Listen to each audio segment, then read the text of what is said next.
so fast. I just thought that was really nice. And thank you everybody for coming. So many principals are here too. Okay.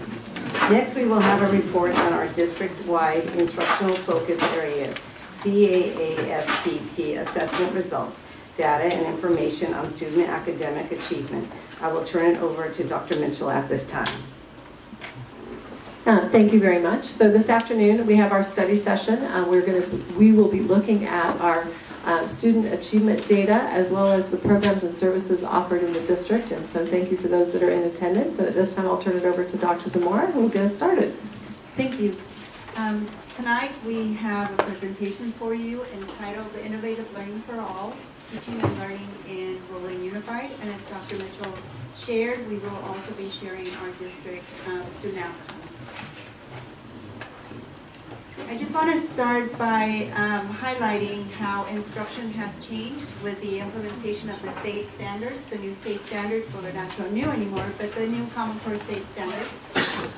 We are now going from students being recipients of information to students being fully engaged and expected to be active learners in their own learning as well as monitoring their own progress, and teachers being more of a facilitator of the learning and also going more into depth and not breadth. So the landscape has changed quite a bit, and these four core areas impact teaching and learning in Rural and Unified. Obviously, we have to, and we have been implementing the state standards, and with those come the instructional shifts, the rigor and relevance that students are expected to demonstrate, and specifically around their skill and knowledge in these standards. We here in Rural and Unified have our teaching and learning framework that goes deeper into the expectations of our teachers and our students with regards to their teaching and learning, specifically around implementing our new required areas that are successful learning by all, and implementing their areas that have the highest accountability around student learning.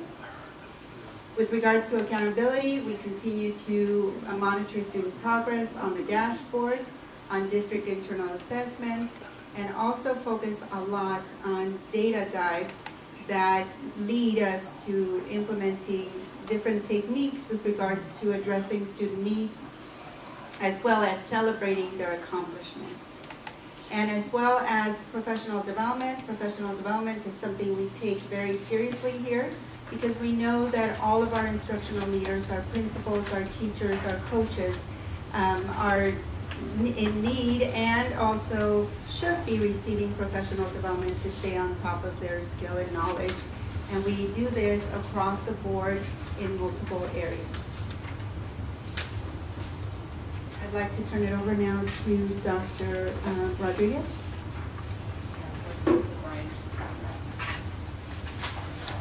My apologies, Dr. Hunt.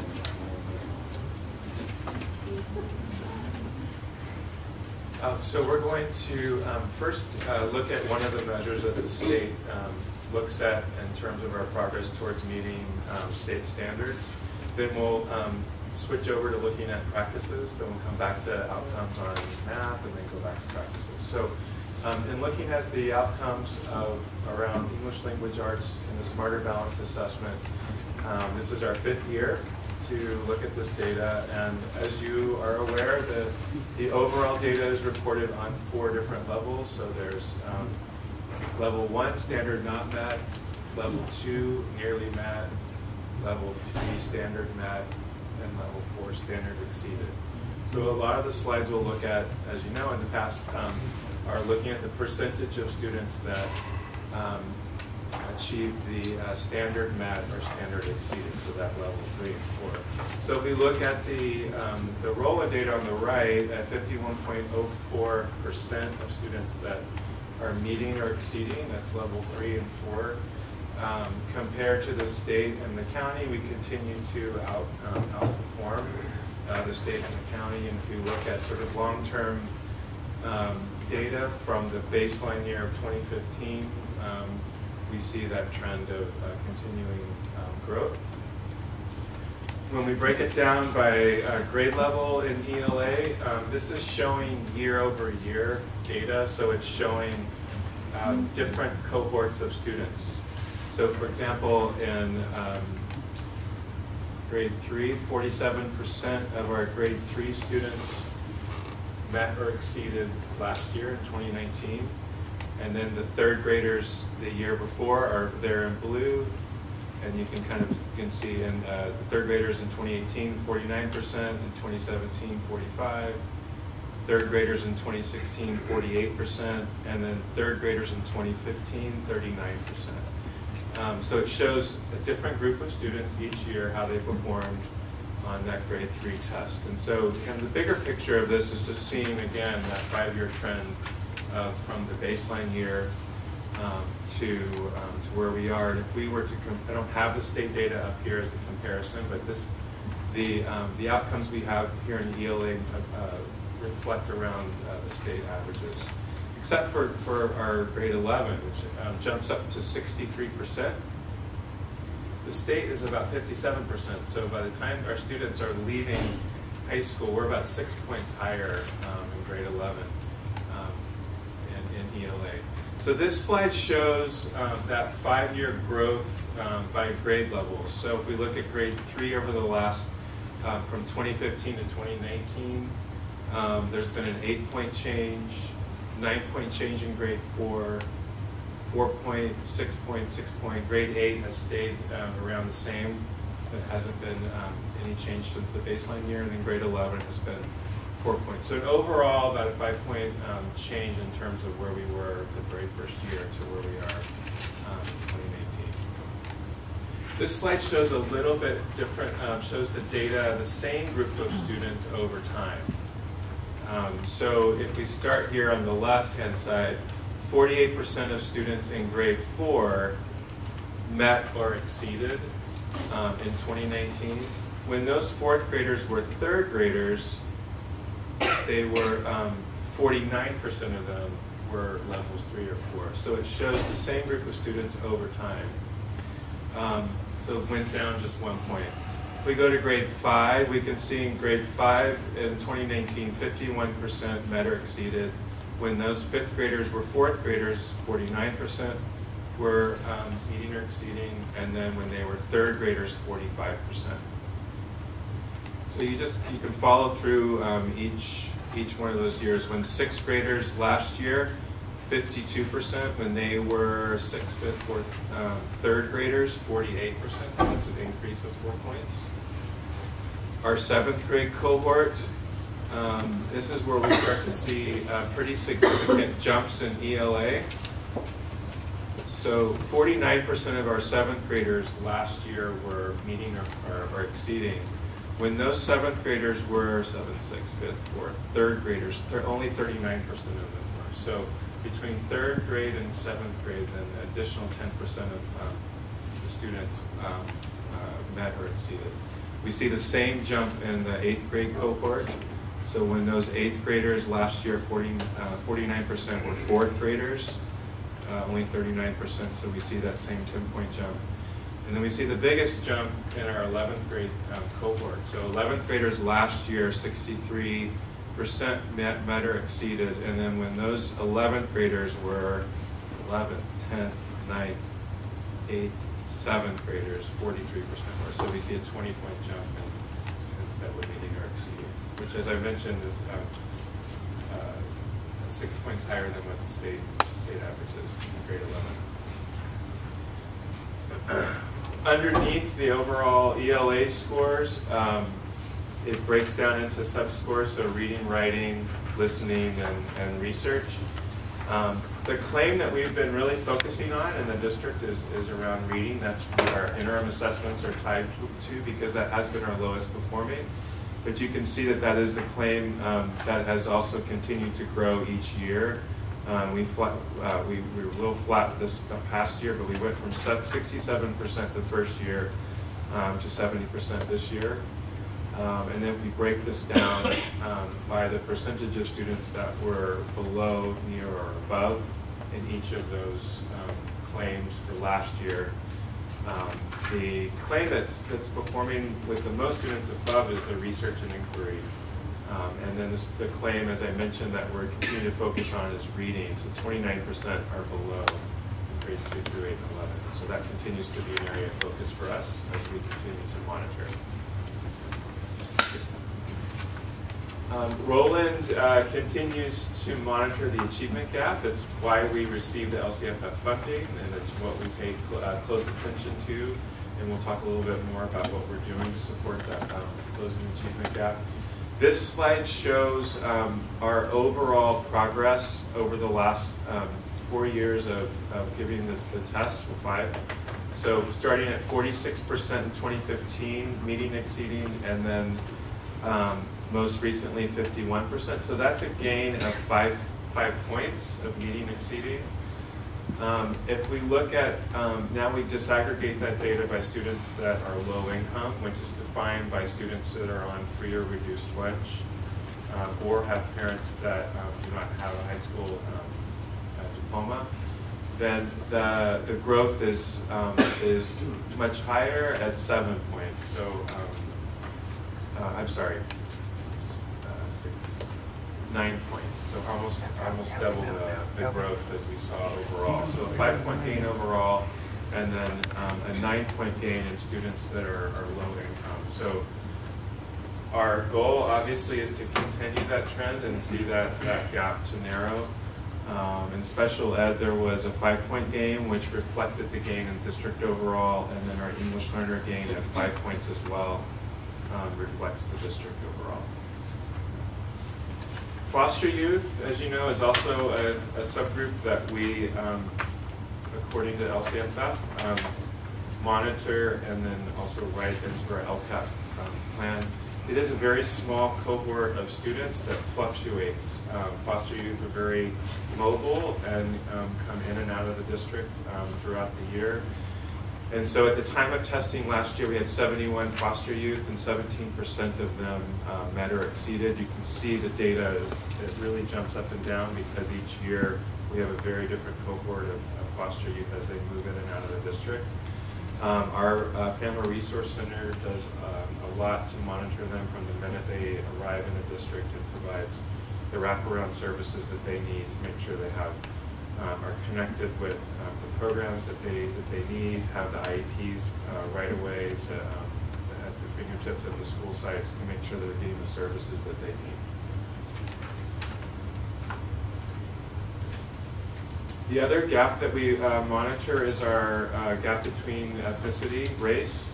And so we have the major subgroups. These are not all the ethnicities that are enrolling, but the groups that represent the largest proportion. And you can see the gap there. One of the questions we ask is, does poverty affect this gap? And so when we also run this data and control for students that are economically disadvantaged, again, students that are on free and reduced, the gap does narrow a little bit, but it's not, the gap still remains. So it is something that we continue to look at and continue to identify as an area of focus, that achievement gap in our ethnicity groups. So I'm going to pass it now to Dr. Rodriguez and Dr. Rivas, and they're going to talk about, well, actually, should we pause now, right, for questions? Okay, I have a question on slide number, 6 and 7. I'm noticing that from 2016 to 2019, there seems to be the biggest jump or decrease. What was different in 2016? Because I see it on slide 7, and I also see it on slides 8, 7 and, I'm sorry, what's the number did I tell you? 6 and 7, I'm sorry.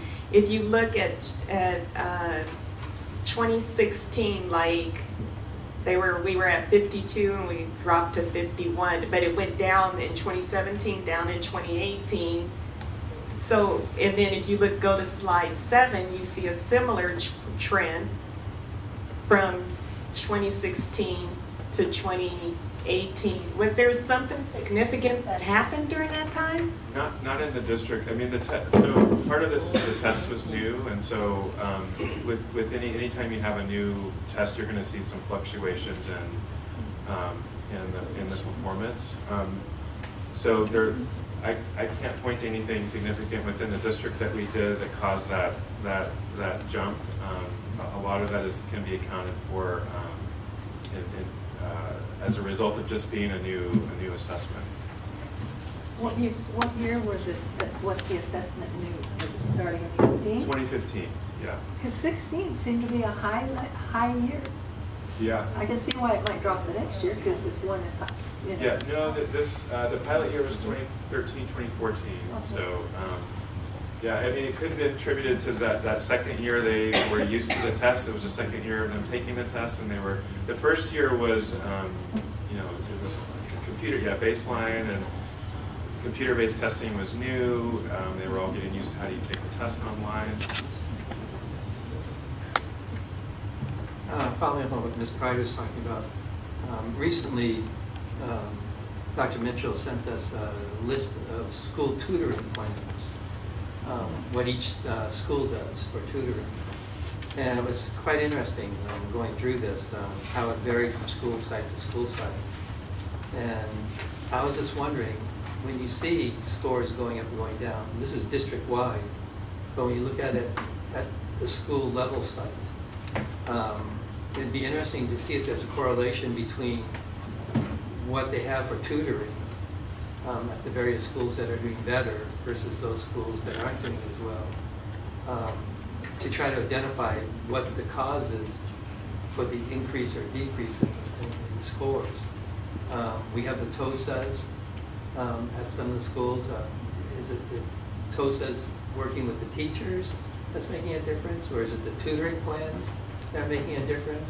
But trying to identify, you know, what's the underlying root cause that's causing the scores to fluctuate at the school site level.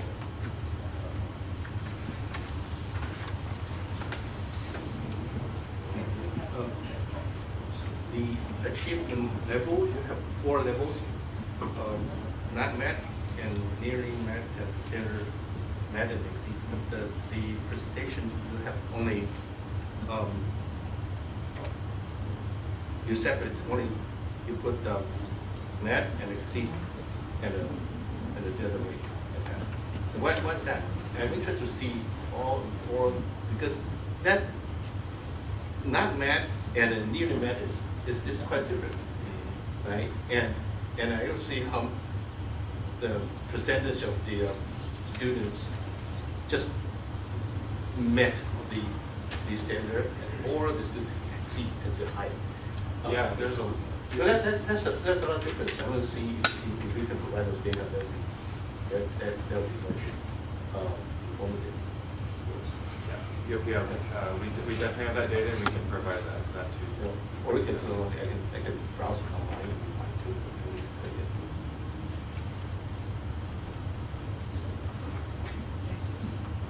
They're going to answer. They're going to start out doing the question. And that happens. The percentage of 50, even we have our district is slightly higher than county and California, but I still worry because these number of students exceed or match the standards of the other half. But the other half, that is the other half almost it doesn't learn as we want to learn. We didn't get what we wanted to learn. About half of students get it. So that's very serious. It's not good. No good. Again, higher is California or not as high as here. So what are we going to do to the rest of the kids?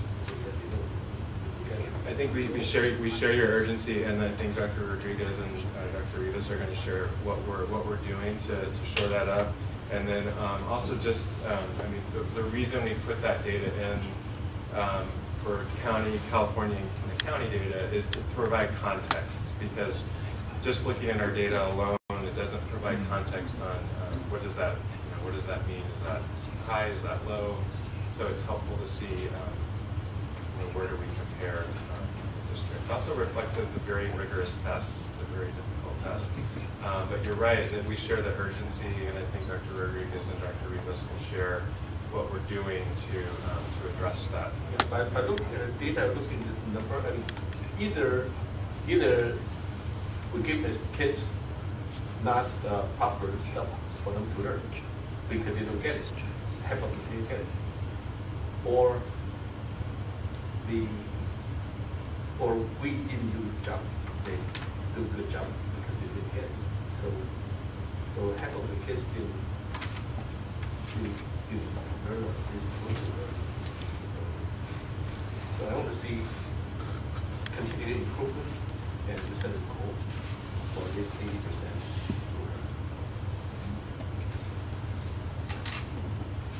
Any other questions? Okay.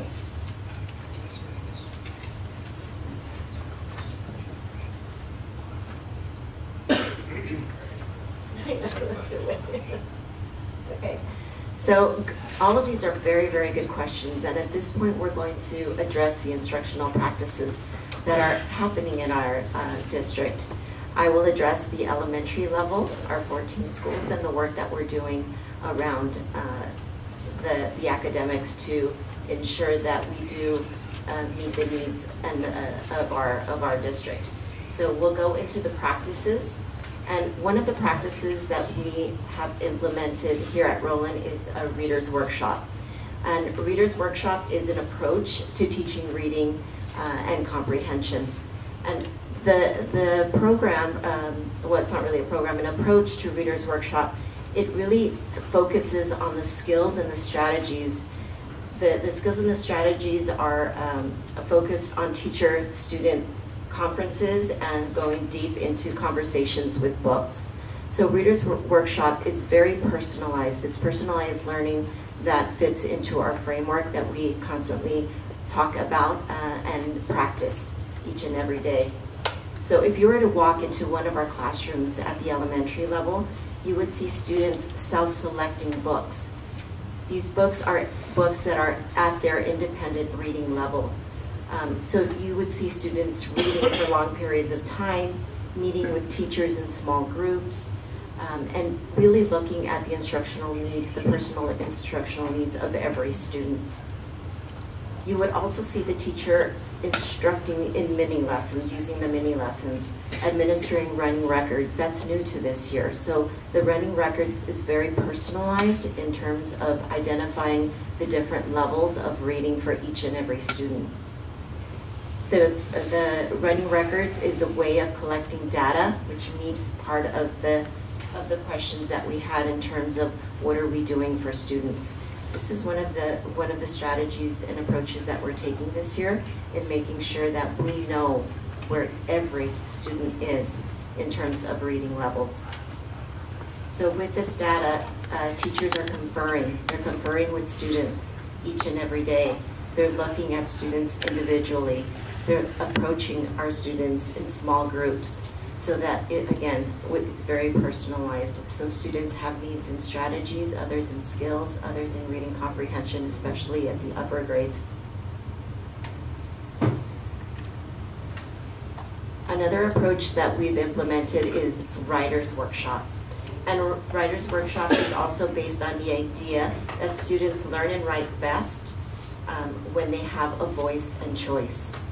Students are looking at different types of genres and topics, and they're giving them, our teachers are giving them lots of opportunities to write longer and deeper on these specific genres.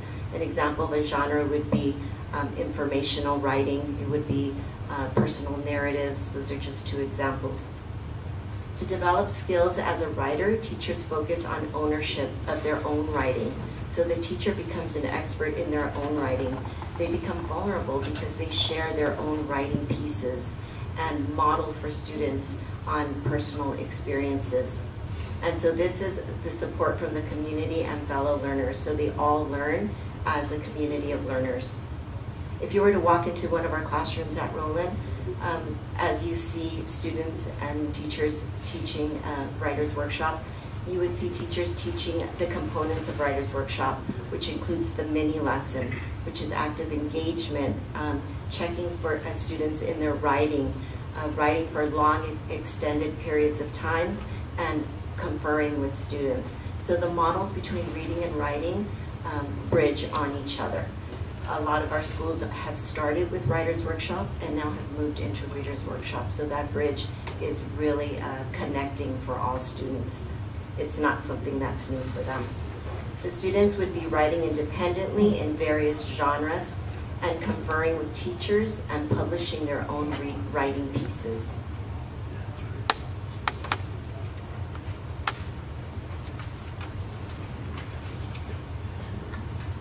And as we transition to the secondary level, we continue to build on students' content, knowledge, and skills with a focus on the transfer and application of those skills in a variety of settings and situations.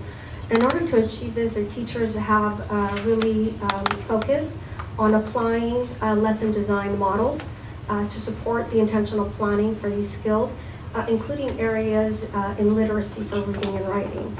So one such model, what you see up here, is one that is used by our teachers at Alvarado and at Santana, which is project-based learning. The focus of project-based learning is to engage students in rigorous projects that connect the learning and the content to real-life issues or situations. So what you might see is students engaged in more authentic reading and writing experiences. So aside from reading maybe from a traditional textbook, you might find students reading an article from a medical journal, maybe reading an excerpt from a biography, a letter that was sent to a senator, as they explore a topic and they construct their knowledge around that topic. Then students would be asked to demonstrate their learning by producing a project. So this might be maybe a photo essay. They might be asked to write a proposal for a new policy. They might be asked to publish a short story. And this would be a means for them to apply and demonstrate the learning in both content and skill. Our teachers engage in a very rigorous and thorough process of planning and designing projects that are both relevant and rigorous according to their content area, and folding those literacy strategies across those areas. Another model that is being used at one of our schools, and this is at Giano, is Understanding by Design. And again, this is a purposeful model that helps our teachers be intentional in their planning and strategic and identifying which goals are essential for both content and for skill. So the teachers unpack the standards, identify learning targets and goals in both the content and the skill. That includes literacy, standards for reading and writing. And then they backwards map it, going to developing assessments that are going to measure those targets and their progression towards meeting those goals. And then designing learning experiences that are going to support the development of those strategies in the classroom. So for example, a teacher group might identify that reading for deep meaning by making valid inferences from any text is an essential transfer goal that they would want their students to master. And so what they would do is then design a lesson that would probably engage students in reading from multiple sources, not just from one, really looking and taking deep dives into what they've read, and then be asked to write a position statement that is grounded in the text evidence that they have read. As we transition to the high school level, they continue to work on building that content knowledge and skill and trying to reach higher levels of learning that engage students in critical thinking and problem solving. We do know from research, however, that student engagement declines and hits a low at the high school level. But we also know from research that when a person is highly engaged in their work, it increases their productivity and it results in improved outcomes. Those improved outcomes then serve to motivate and re-engage the individual to reach higher levels of engagement and performance. So when we're talking about lesson design at the high school level, really there is a focus on engagement. And when we're talking about engagement, it's not just engagement of students, but engagement of teachers as well. So when we talk about student engagement, we're talking about active learning experiences. So instead of maybe a student just reading a textbook and answering some questions from my handout, you might see students reading a textbook, annotating the textbook, drawing a concept map of the concepts that they've read and sort of prioritizing and organizing that information, and then engaging in a collaborative discussion with peers, maybe through a think, pair, share or a jigsaw activity that allows the students to inquiry into best practice. And collective inquiry, we're talking about teachers collaborating. So examples of that might be grade-alike teachers coming together to conduct a lesson study. Or you might also see content-alike teachers coming together to review data and to make some decisions about instructional practices, maybe reteaching opportunities or identifying different ways to teach that material.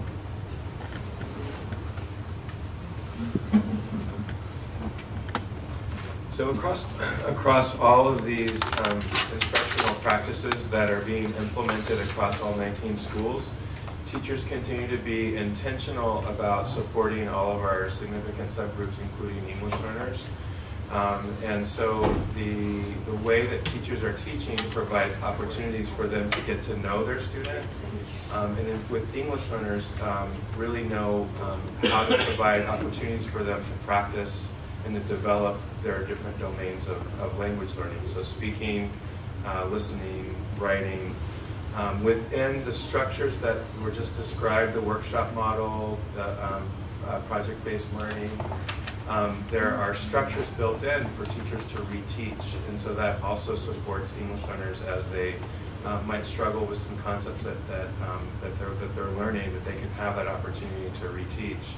And then finally, for English learners, really providing an opportunity for them to connect on a personal level with the teacher. These students are navigating a new culture, a new language, oftentimes that they're newcomers. Many of them were born here, but they're, even the culture in the school might be different from what they're used to. And so having that connection with the teacher is also very important and supports their learning, which in the end closes that learning gap that we looked at earlier on the data slide. And then finally, coming back to closing the achievement gap for special education, you heard from Dr. Tincup about an update on the progress that's being made in Roland. And just to reiterate the data he shared, that Roland has made progress in increasing by 10 points, so 65% up to 75% now of students who receive serve special ed services are now within the general education setting. On target to meet soon are the state goal of just over 78%. For ELA, our gains in Smarter Balance in students that are receiving special ed services increased from 11% to 16%, meeting exceeding, and we attribute that growth in both of those indicators to one, providing access to core curriculum for all of the students that are receiving services, building on the co-teaching model across the sites, and then also ensuring that teachers are providing the accommodations for students within instruction in the classroom, and also accommodations as they take that online assessment.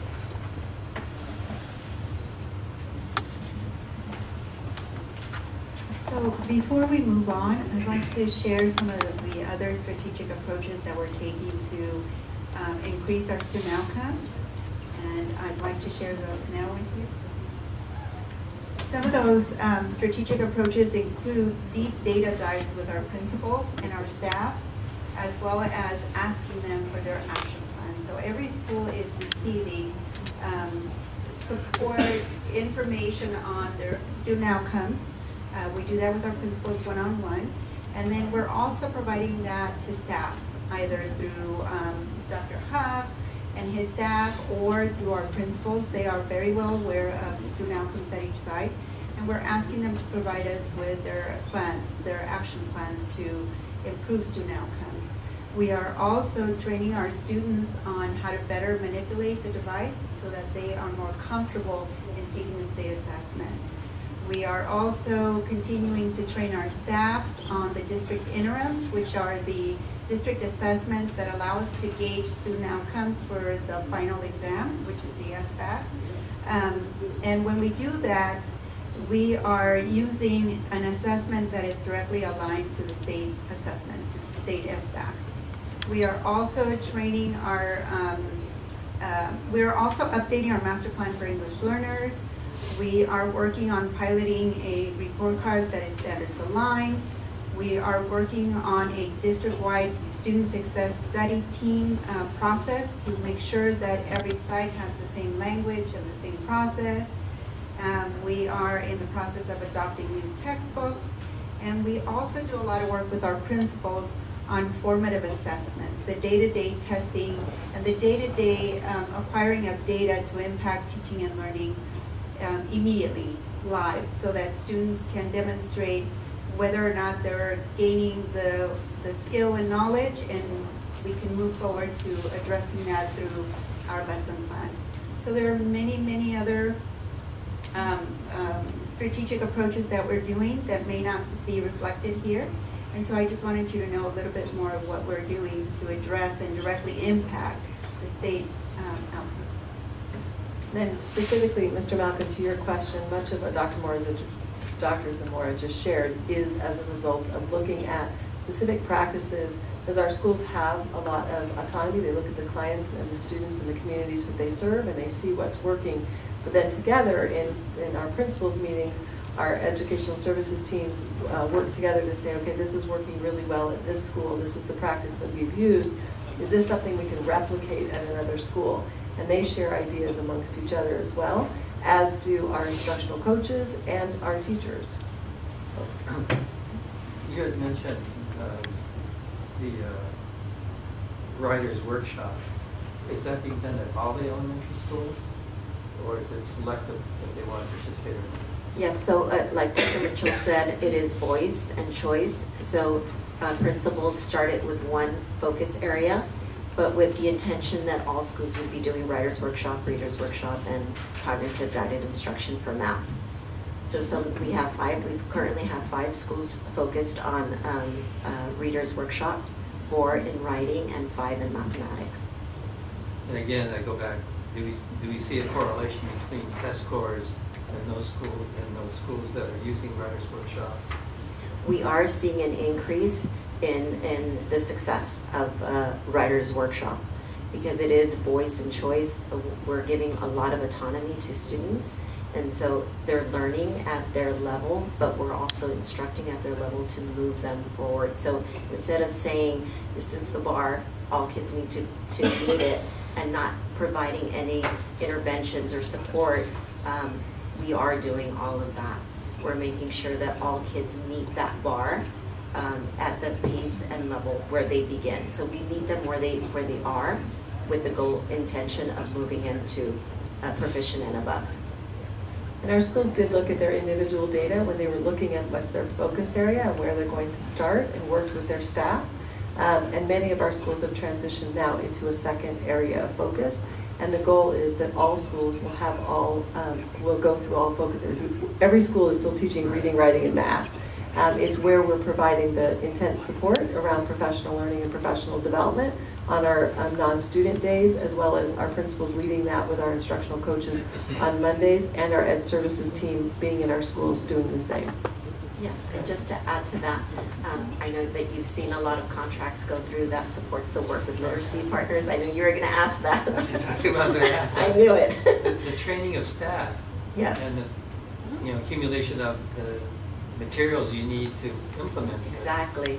And then it becomes the hot topic of the year, and then 2 years later we see a new approach coming in, new training, new materials.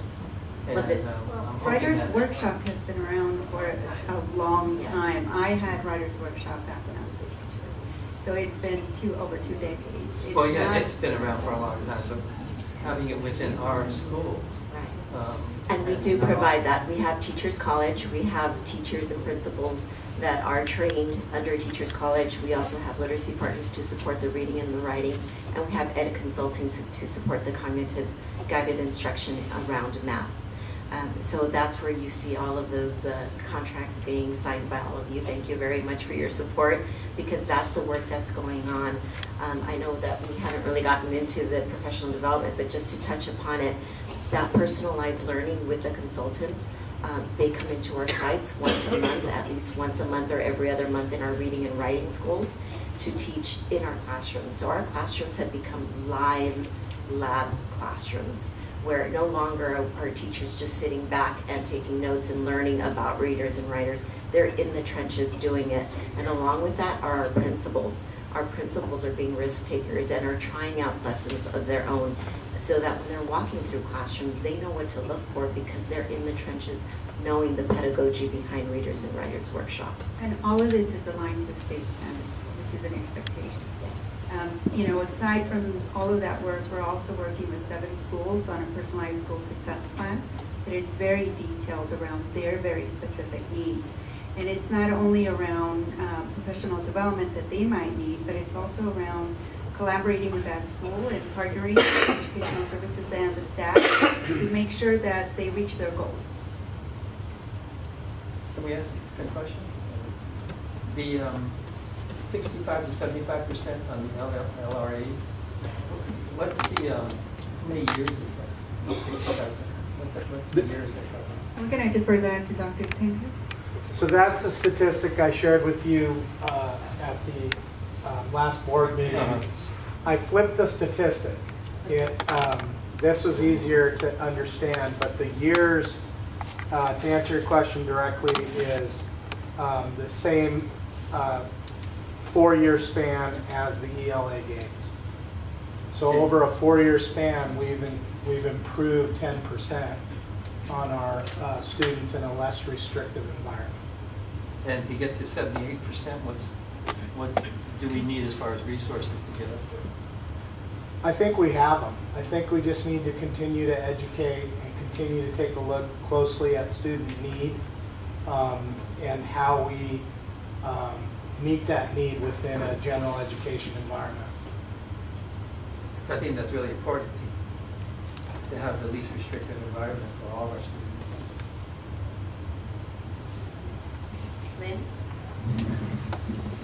I know in the great picture of things, we've talked about honing it down to each teacher, each student, every day. Trying to make a little progress every single day. Is that still taking place? Because I think that's the most important thing. Yes, that's where an example of Readers and Writers and cognitive guided instruction map comes to play with a small group instruction. Teachers are getting trained in how to pull small groups and for what purpose. Is it to address a skill? Is it to address a strategy? Or is it to address comprehension in reading and same with writing? So yes, it's a district-wide expectation that we're looking at growth with every student every day, that we look to see every student has made progress at the end of the day, the week, the month, the trimester, semester, and year.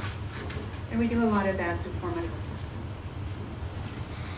assessment. In regards to the writers workshop, I just want to say that I noticed that when we go to a lot of the open houses at the elementary schools, a lot of the kids' classrooms have stories up.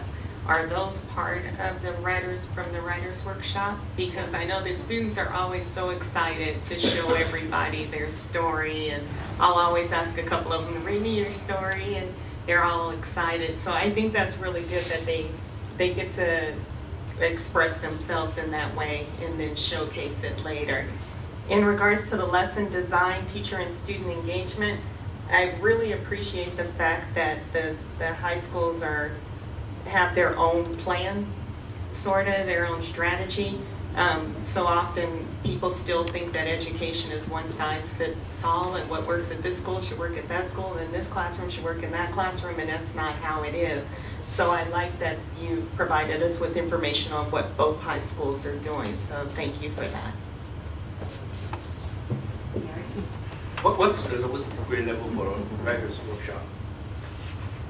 Say it again, please. Lowest grade level from what grade? It is from TK through 6th grade. So you consider, because for them to write, you have to write sentence writing, word sentence writing. Well, it looks different at every grade level. That's a great question. So at TK, it's all about the pictures and labeling and telling a story through pictures. That's where a lot of the oral language development begins. because you have to be able to convey and tell a story before you can put it on paper. So that's where we start with the TK and the kindergarten level. Okay.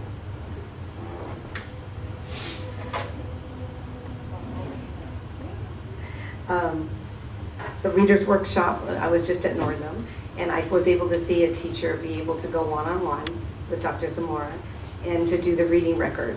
And I know it's so time consuming, but by saying that we have seen it when we go visit the classrooms, and it's so hard to do it in the classroom, like, okay, sit down, I'm busy, if you have a minute, they have to read and ask questions.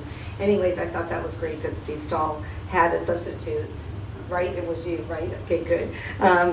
And so it was really nice to see the teacher get to know that student and have that one-on-one, which is what Ms. Evan-Camp was talking about. So we are seeing that.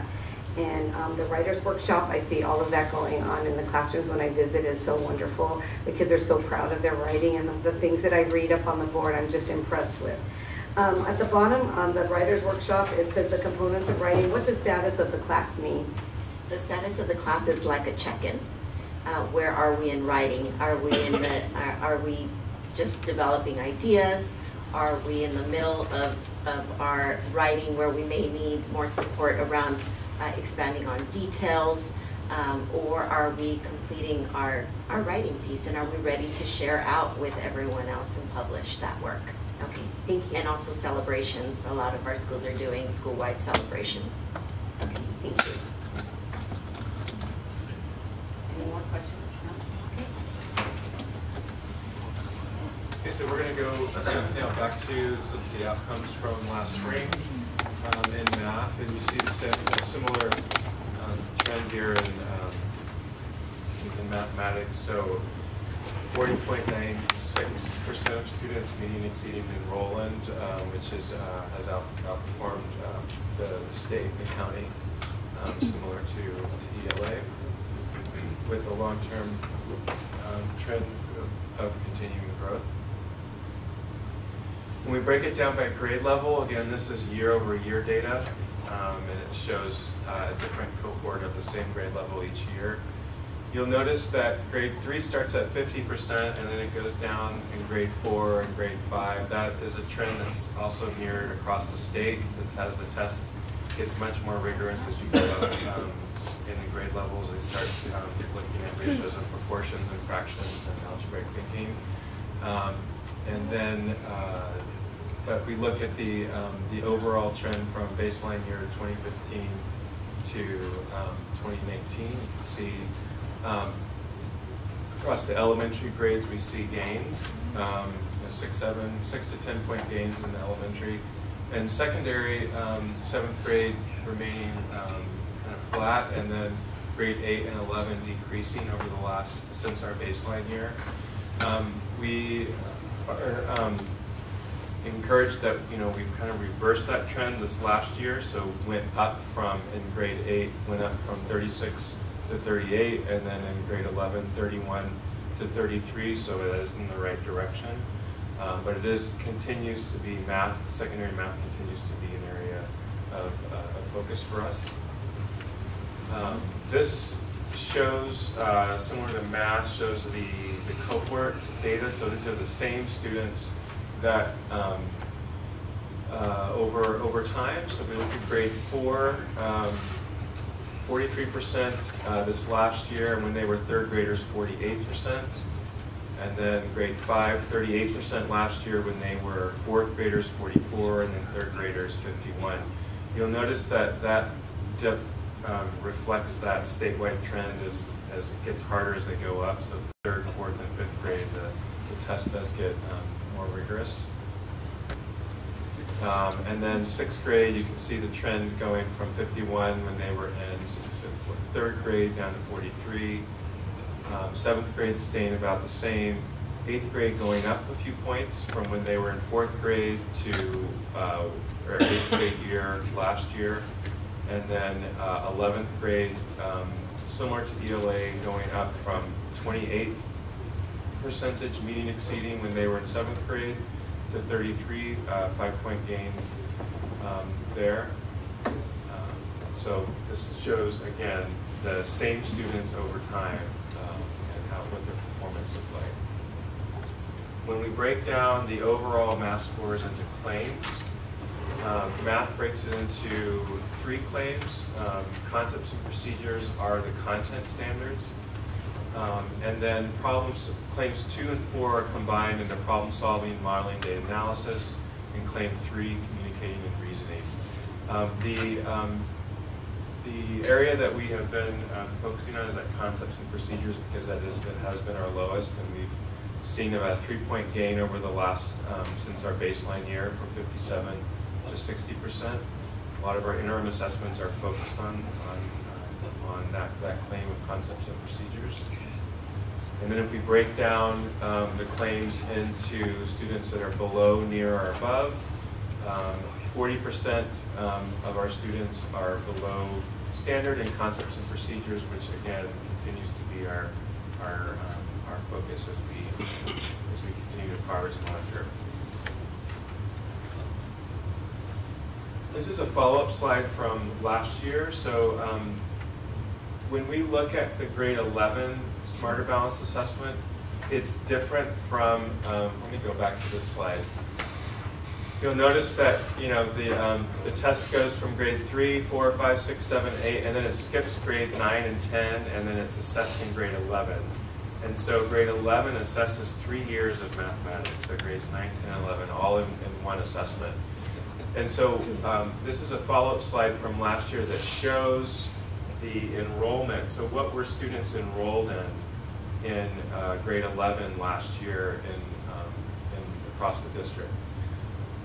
So the red line represents students that, below the red line are students that were in either grade geometry, algebra 1, applied algebra, or no mathematics. 28% of students were enrolled in Algebra 2 in grade 11, so that means that they received all the content instruction that was assessed on the Smarter Balance. The Smarter Balance assesses Algebra 1, Geometry, and Algebra 2. So many of our students were not enrolled, obviously, into Algebra 2.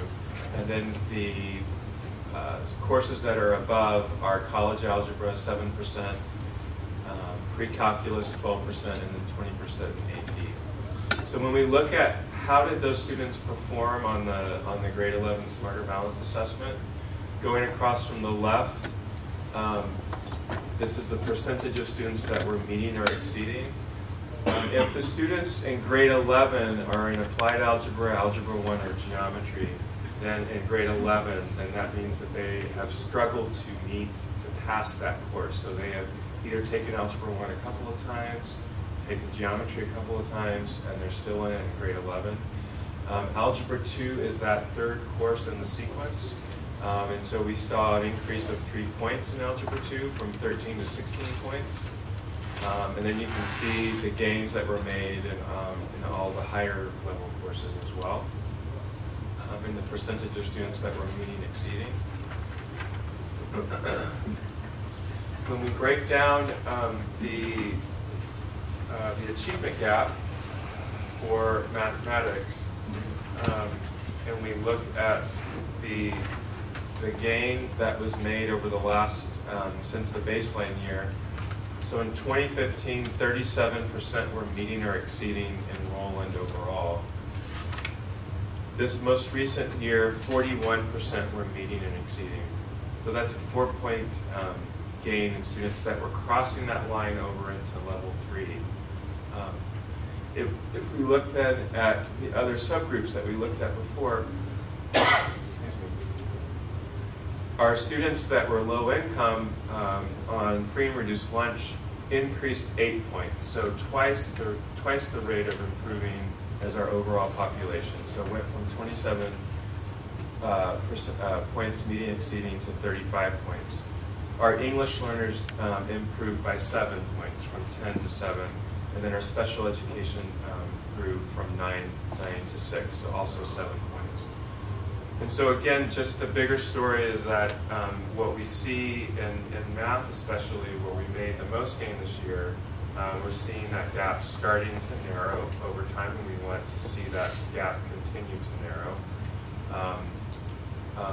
Our goal, obviously, is that everyone is meeting and exceeding, as Carrie mentioned earlier. But we are pleased to see that we've made some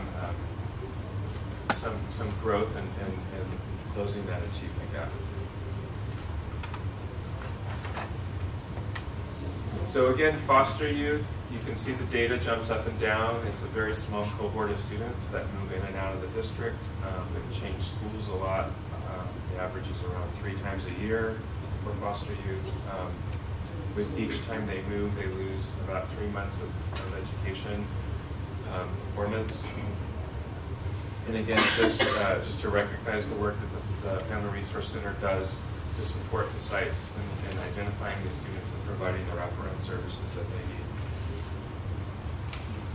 need. We see the same achievement gap when we look at our ethnicities. So the gap does close slightly when we control for students that are on free and reduced lunch, but the gap still is a significant gap. And so it continues, as we mentioned with ELA, to be an area that we recognize and are focusing on.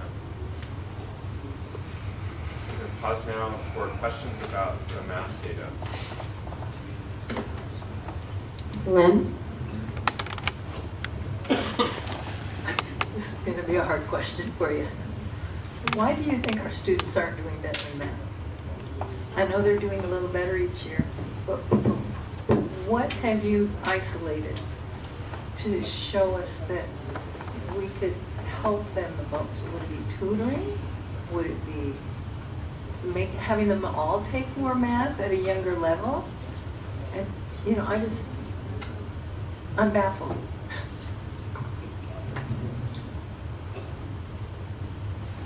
Okay, so in terms of looking, and that's all right. No, it is. It's a reasonable question. So in terms of looking at math, obviously math is a challenging subject area. We've had a number of conversations, and our principals are behind you nodding their heads saying yes. Some of it is around teacher comfort level and teacher understanding regarding mathematical concepts and so forth, and being able to teach it. There also is there's been a significant change in math having a great deal of language in it now. So math has changed significantly in terms of the way that it's presented to students. Even when you look, when we recently did a math textbook adoption, looking at how much language is in there. So when we're addressing, we are seeing increases in math scores when we're addressing reading and literacy as a whole, so students are able to understand. And then it's also the ability to break things apart and do problem solving and really look at critical thinking skills and be able to problem solve. So it's not just one. If anyone here had that answer, we would have already done it. But we are looking at it. It is a constant conversation. And in a minute, when we finish these questions around data, that we will be talking about what are the steps we're doing in math, because we realize as a district, math is an absolute primary focus for us. Can I ask one more question, then you'll be away from me. On slide 28, I think Brian said something about the problem was that the rigor of the tests was harder, and the class content, was trying to keep up with it. But if we're teaching kids and we know the rigor in the testing is harder, are our classes keeping up with that same degree of rigor and the kids just aren't getting it? Do you want to explain, Frank, how the scoring works? So, like, distance from 3 and how that works? We do it in a short piece. Yeah, distance from 3. Well, not just in terms of even looking at scale scoring. So Right. that if I didn't have mastery in, say, 3rd grade, then in order to have mastery in 3rd grade, I have to have made up all of 3rd and all of 4th, Yeah. and how that compounds on each other, and why we're seeing some of that. Yeah, so this test is different from the old test in that it's vertically aligned. So it's on one scale. So it's the same scale. And but every grade level has a different cut point. And so if grade 3, the level 3 cut point is here, for meeting the standard. And as Dr. Mitchell mentioned, grade 4 meeting standard is you have to reach up to this scale score to be able to be just at a level 3. So level 3 moves up every year. So as Dr. Mitchell mentioned, the student is constantly having to maintain what they've learned at the grade level and reach the new grade level standards up to the new scale score. And so it starts to compound on each other. Actually, the state data, because this is a trend that we see across the whole state in terms of level. Grade 3 was around 50%, half the kids, and then each year going up through elementary school, the levels start to decrease because they're having increasingly more rigorous concepts around ratios and proportions and fractions and algebraic thinking. So it gets closer to middle school. Also, as Dr. Mitchell mentioned, what students are asked to do now in mathematics is very different from what they used to have to do. So there's a component of the assessment called the performance task, which asks them to do an authentic assessment of using primary source materials and read extensive articles and then identify their argument for the way to solve a problem and make claims about that and explain and communicate that through language. And so that's on the math assessment. So the way that math is assessed even, as Dr. Mitchell mentioned, is very language intensive and it's very different than the way that we learn math and how to demonstrate math just by doing algorithms on a spreadsheet. The previous assessment was mostly recall. Previous state assessment in math was mostly recall and computation. That's not the case anymore. And so that's why you see the English and language arts and the math scores now being flipped, where it used to be that math was the highest at the state level and county level and in schools and in districts. Math used to carry you and it could bring you out of program improvement because it didn't matter what language the students spoke, computation was computation. So English learners did very well in math. And now the demands of this assessment for our students are extremely different, very rigorous, and also the test is adaptive. So it's a totally different ballgame. Not an excuse, but definitely a reality. In regards to the SBAC now, if I recall correctly, when the students are taking the exam, the questions change based upon how they answer it. Is that still the case? That's right. So every item, when they write the item, they assign it a difficulty level. So right. Easy, medium, difficult. If a student answers the question correctly, then they get a more difficult item around the same target area until they've maxed out or until they've hit that ceiling where they're not getting it correct anymore. And that informs their final scale score. Right. And just as Dr. Zamora just stated, and not a justification, not saying that we're not as bad as we appear to be, but just last week I was compiling some data on math tests, math scores for Algebra 1 and 2, Integrated Math 1 and 2 from 38 high schools. And this was students who took credit recovery or grade improvement. So 92% of these students in this class, in these classes, had taken it already before. And yet the course success rate was only 61%. Overall, from 38 high schools, that was the total course success rate, meaning the students who passed the class with a C or better. And so I went back and I looked at pre-Common Core math scores, and I looked at the overall course success rate for the same Algebra 1 and 2, 84%. So there's still a lot of work to be done for us on how we're teaching it, and the language part seems to be the biggest issue. When I talk to students, that's what they say. So. But the Asians are the ones who's doing the best.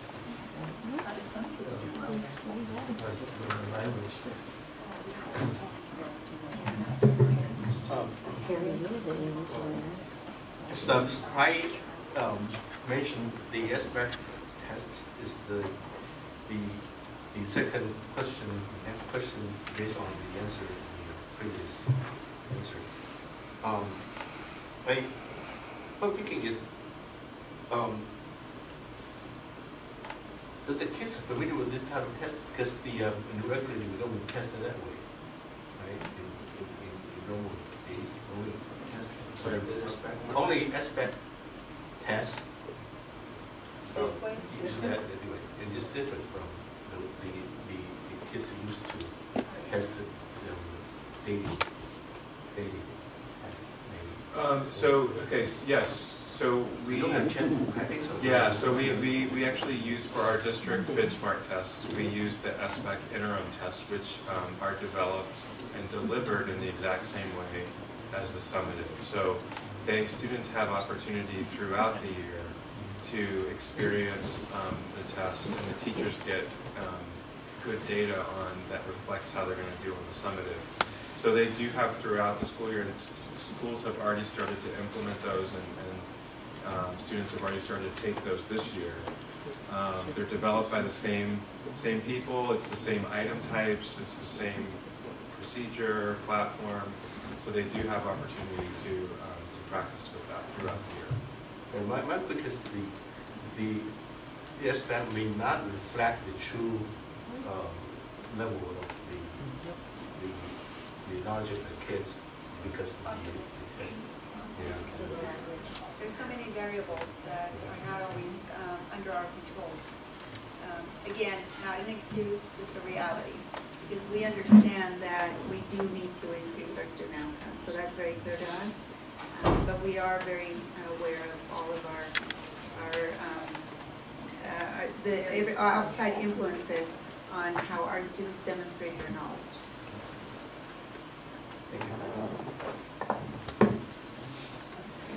Yeah, leaving that note, I remember giving the test, and even my highest kids would get so confused because they would ask 2 different or 3 different things for one question. And I saw them get so frustrated when they were the highest kids in the class and they knew the math. But it's like they try to trick you when you take this test, and that's what I don't like about it. But, okay, so my question was on page 33. So the ones that we don't have any that passed geometry or algebra 1, that's because they didn't take the algebra 2 and the other ones, and they didn't have the information. Part of it is these are 11th graders, and so if they are enrolled in algebra 1, then they have really struggled to pass that course, and they're taking that class multiple times. Okay, and then on page 32, I know that it has the breakdown and everything. So since they're in 11th grade and they're being tested on the last 3 years, do we give them some kind of tutoring that they should have learned on the other classes to remind them before they take the test? Rather than having 3 years, here you are, if you forgot the last 2, you're going to do bad on the test. Do we do something? So we don't do, but our data shows that we don't need to do that in looking at it, because if you have achieved and completed through that level, then you're continuing with math, and you're looking here, our students are achieving.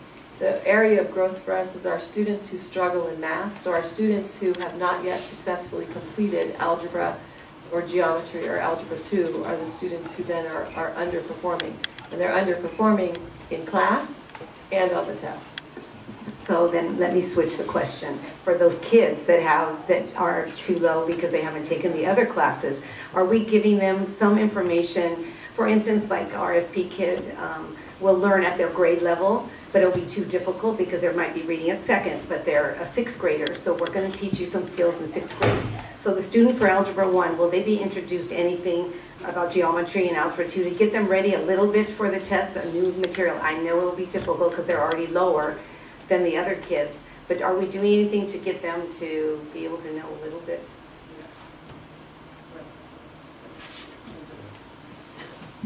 So we know that our teachers do prepare the kids for the upcoming test.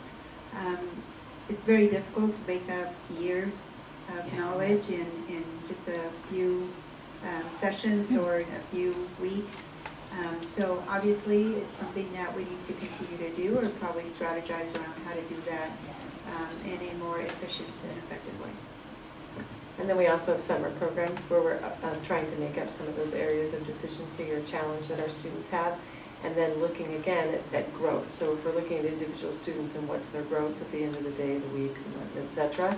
So our teachers are trying those practices. But again, these are students who may also be enrolled in more than one math class because they are trying to remediate.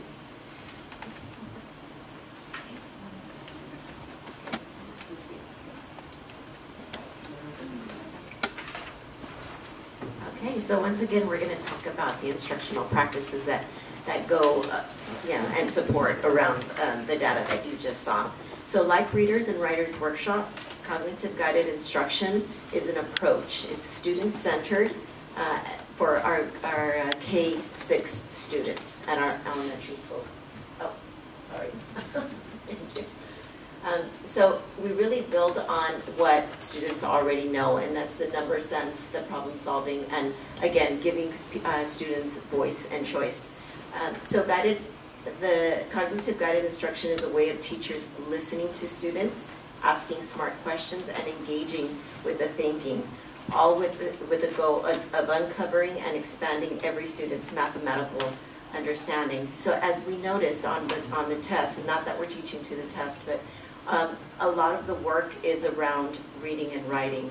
And so for that reason, we felt that our district had to focus on all three, reading, writing, and mathematics. A lot of the work is world problems, and so we give our students during our cognitive guided instruction math time real world situations. So kids get to work in teams, they get to work individually, they get to ask questions. So the teacher works as a facilitator during this time. The teacher very strategically thinks about what type of questions they want to pose. They do this collaboratively in grade level teams, but sometimes it goes in a different direction. So the teacher needs to be prepared, well prepared, on how to facilitate those conversations around math to make sure that kids are making connections to the real world. So like we said before, it's no longer about just computation. It's about expanding their thinking and applying it to the real world. So how are we scaling up on math? So we have a lot of professional development going on around math. We're engaging our teachers in professional learning to really understand the pedagogy around cognitive guided instruction, especially around fractions and decimals. We're noticing on the SBAC that's been a gap for us, that's a need. So therefore we are going to be providing professional development, especially for our teachers in this area. We're also providing professional learning around cognitive to build that conceptual understanding. So even though they may not be a focus area of math school, all teachers are invited to participate in different forms of professional development to get them started on this approach of cognitive or CGI. Another thing that we're exploring, which is already happening at some of our schools, is providing parent workshops. Our teachers are getting educated, our principals are knowledgeable, but what about our parents? And especially because the approach to math is very different from the way you and I were taught. Like Dr. Zamora said, it's no longer about just computation. So we're engaging our parents in parent workshops where they get to walk through classrooms, experience the learning, so that when they go back home, they know what to do and how to support their students at home.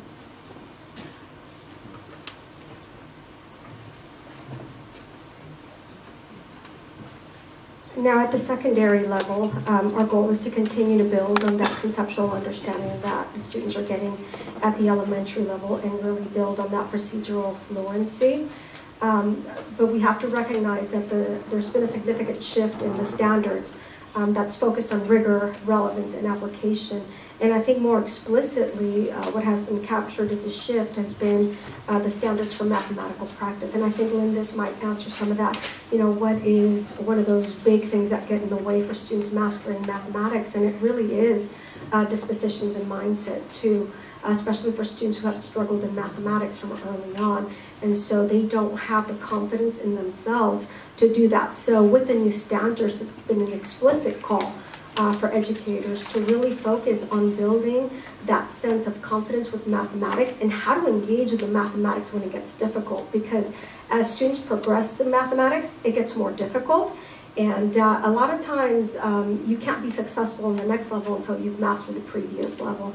So the new standards for mathematical practice really call for students to engage in that productive struggle and to really shift their mindset about success and how to engage in the learning. And so when we're talking about lesson design, whether it's through project-based learning or understanding by design, or even our teachers focused on engagement of students in the classroom, is how are we designing learning experiences that really tackle these dispositions in mathematics. So for example, we're asking our teachers to support our kids in learning math by making sense of problems and persevere in solving them. Our teachers at the secondary level are pretty confident in their standards knowledge and their content knowledge for mathematics, and they're very good at those things. The thing is, how do you train students to think like a mathematician, to respond, to stick to it, and persevere in the problem when it gets difficult?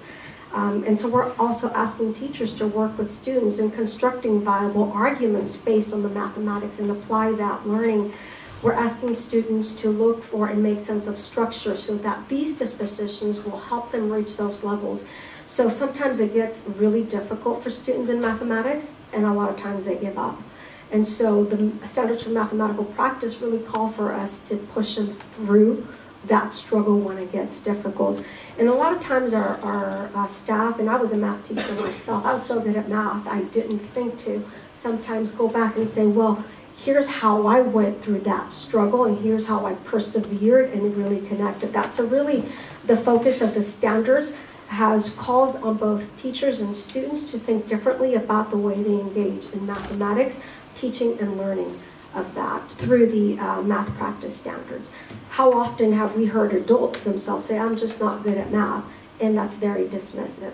And so that's a cultural shift in mindset that by the time we get them at the secondary level, students have sort of had a defeated attitude, I'm not good at math. And so it's about breaking through those mindsets, through the standards for mathematical practice, without forgetting the content standards and building on the standards that they've already mastered in that instruction that they've brought from the elementary levels. When we're talking about moving forward in the 7 to 12 schools, one of the goals would be to definitely strengthen mathematics leadership, the instructional leadership team for mathematics, to include representatives from all secondary sites to help us identify those needs and move forward. We're also looking at expanding professional development to support the implementation of the standards for mathematical practice. How do we support students in engaging and not giving up in the math, thinking through math differently than they've done in the past when it doesn't come easy to them? And also deepening our teachers' instructional knowledge and practice to build that conceptual understanding. Something that comes very natural to some of us may not come so natural to others. And so how do we continue to deepen our knowledge and practice around those dispositions to support our kids? So really focusing on both the practice and the content standards to support both procedural fluency and the content standards. So as Dr. Rivas mentioned, math is not just about the content, but it's also about the practices. So it's about problem solving and persevering through the problem solving, communicating your reasoning. And so for English learners in particular, that is a challenge because it involves a lot of language, as we discussed earlier. And so the way that teachers are providing and supporting English learners to close the achievement gap in mathematics is focusing on that mathematical reasoning and giving them chances to develop the language to solve the problems and communicate how they're solving the problems and to justify their thinking. And focusing on the reasoning and not just accuracy. So when they're working with English learners in the mathematical classroom, it's not about accuracy in language, but it's about, is it the right thinking? Are they able to communicate their thinking? And then also providing intervention and extended learning opportunities for English learners when they are struggling to meet grade level standards. So similar to the previous slide in ELA for special education, again, improving from 65 to 75% of our students receiving services in the general education math class. And then math gains improving from 9% to 16%. And again, the initiatives that we attribute to that gain in special education is also making sure that all the students have access to core curriculum, building on that co-teaching model across the sites, and then utilizing the accommodations in the math classroom that's in their IEP throughout instruction day to day, but also making sure they have access to those accommodations on the math online assessment at the end of the year. So we're going to stop now, I think, for questions. Is co-teaching the same as team teaching? The newest term is co-teaching. So yes, so essentially it's the two teachers plan together during the same planning period and then deliver the instruction together in the classroom. Yeah, I'm thinking of team teaching where Yes. at an elementary level, teachers are just like everybody. Some people love math and some people hate math. And it just seems logical, and maybe you already do this, it seems logical to take those teachers that love math and have them switch some students so they can light the fire about math at a really early level, and it might really grow. Now, some schools might be doing that. I don't know, but it seems logical to me. So we do that at some of our schools, but you also enter into some credentialing issues. Just a comment, and I've shared a flyer with Dr. Zamora because my department at Mount SAC offers a Common Core for Math, Common Core Math for Parents workshop. And it's definitely something where if we had a large enough group, maybe Ms. Kim would know if there's a large enough group that would be interested in it, where we could even probably bring it off-site from Mount SAC's campus to our district. If that would be a benefit, that's definitely something that I would be more than happy to look into, because I know I struggled with helping my kids with math. I had to pay it for a tutor because, like you said, I mean, we're obviously a lot older. It's very different from the number lines on the table and the flashcards and the multiplication tables and things like that. So it's something I'm definitely willing to help look into for our district. I just had a comment that I've gone to the math nights at Telesis, and it's amazing, the parents doing all the different math stuff. And then Dr. Zamora and I were at Giano, and we went into this math classroom, 8th graders. I think it was Algebra 1, I'm not sure, but there were 2 or 3 students all around the classroom at a white chart paper that was laminated, and they had to do a problem. And the teacher went around and said, I think you should look at that again and try to fix that one or change it. Very positive, not saying, oh, it's wrong or whatever. And he was able to go around and help students, and it was just wonderful, just what you're saying, what they're doing and what will help them, and their peers are working together. And it was very impressive about that. So I just wanted to share that. Okay, thank you.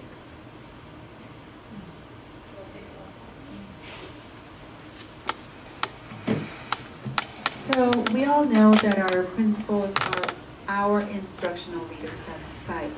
And as such, we also work with them to not only raise their skill and knowledge, but also collaborate with them as we support them through their work. And we anchor all of our learning on the RUSD Teaching and Learning Framework, specifically around successful learning by all students and clarity of instructional purpose. Again, we are focusing on formative and summative assessments, and our district interims are aligned to the SBAC. So it is a great indicator of how our students are going to do once the summative assessment comes in the spring. We have professional development for our principals on a monthly basis, where we engage them in activities that they can take back to their site. Again, focusing on data dives, making sure that they have the skill and knowledge that they need to lead their teachers. And many times we bring in our instructional coaches to those meetings as well, so they are also part of the learning. and also part of the collaboration with our principal in taking back the new knowledge. Our instructional coaches meet also twice a month, and we provide them with professional development, not only on pedagogy and strategies, but also on how to be a coach to adult learners, to our teachers. And so that's become very positive.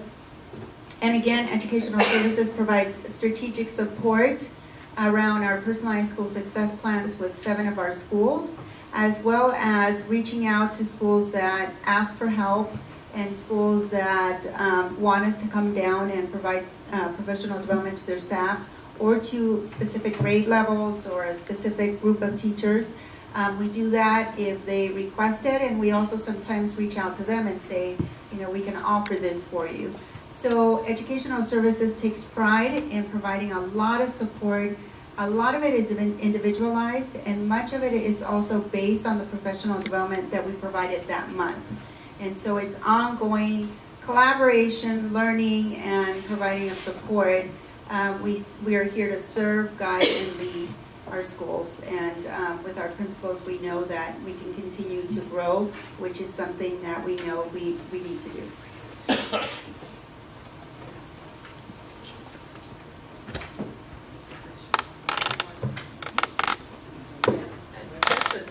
You know, throughout the year we receive several reports from all the different departments, from the schools and everything on what's going on in our district as far as instruction and professional development and all the other things that are there to support student success. But this is always my favorite study session because I like data and I like to look at the data. But I think that we also have to remember that when we look at this data, as Dr. Huff explained how the SBAC is, it's a tough exam. And I'm willing to bet that there's students who were in the 11th grade who took the SBAC and maybe didn't do so well on the math portion, but took the SAT and probably scored very well. That's how they got into all those wonderful colleges that all of our students got into. So while we do definitely have to continue to work hard to improve these scores as well, I hope that we don't see people putting labels on our school, on our students, and you know, thinking that they're not being successful. Because working in education, we all know that not all students are test takers. And then the SBAC is a very different test. So I hope we just keep that in mind as we look at this data and as we move forward to make changes.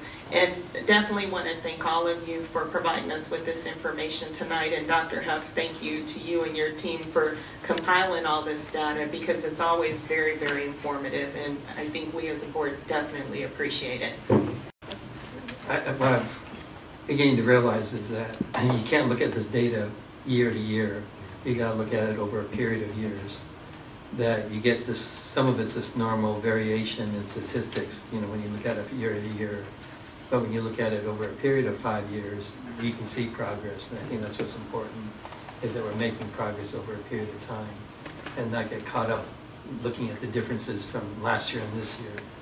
And we look at the progress of the student over a period of time, especially when the students are being compared against themselves. And you know, I think that helps out a lot. So I really feel that, you know, we are making progress. The trend I'm looking at is upward, and that's what's important. So thank you. Just one more thing, Maddie, your work you're doing with the principals who have asked for extra help, it's a PSSC? The Personalized School Success Plans. Okay. PSS. We wanted to make sure it was positive. No, that's good. I like the work you're doing on that, and it'd be interesting to see, you know, how that grows and how it helps our students, because I think you might be on the right track. It's very specific to that school. Again, someone said no school is the same. They're not the same students, even if they're only half a mile away. They're not the same teachers. It's not the same principal. They're not the same parents, and so on and so on. So this approach really targets the needs that individual school has, and we only talk about them when we go and support them. And it involves the site staff It involves a team from the site and the principal. So it's really a collaborative effort. We're very excited about it. We know it's also going to be a multi-year approach, so that we feel that the school is taking ownership and that sooner or later they can do this on their own. And the fact that schools have different types of students, it gives them a chance to look at their student and see how they can approach it better. I like it. Carrie? I have a general comments on math. I think we should focus on the elementary level or lower level math, because that's a foundation. And if you have a weak foundation, then when you grow up to the higher grade level, you never learn. It's very, very hard for the kids.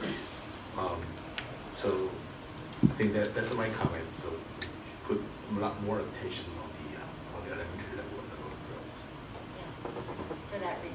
Yes. For that reason, we're focusing on cognitive guided instruction, because we do want to break that way of thinking. Our frame of mind is thinking I'm not good at math. So if we get them young, and getting them to love math at a very young age. Build confidence. Exactly, building that confidence and feeling that math, I'm good at math, I can do this. And so for that reason, we've taken the approach of cognitive guided instruction. I'm surprised our scores aren't really high, so high. I mean, a lot higher, because when I go into the classrooms and I see all this great teaching and learning going on, and then I always think, gosh, if I was still teaching, I would use that. There's so many wonderful things, and the teachers are working hard and the kids are learning. So thank you for a thorough report and everything that you guys do. We really appreciate it at the board. Okay, may I have a motion and a second to adjourn the board study session of the Rowan Unified School District Board of Education? Move. I'll second. All in favor? Aye. Any opposed? Motion carries. Meeting adjourned at 6:05 p.m.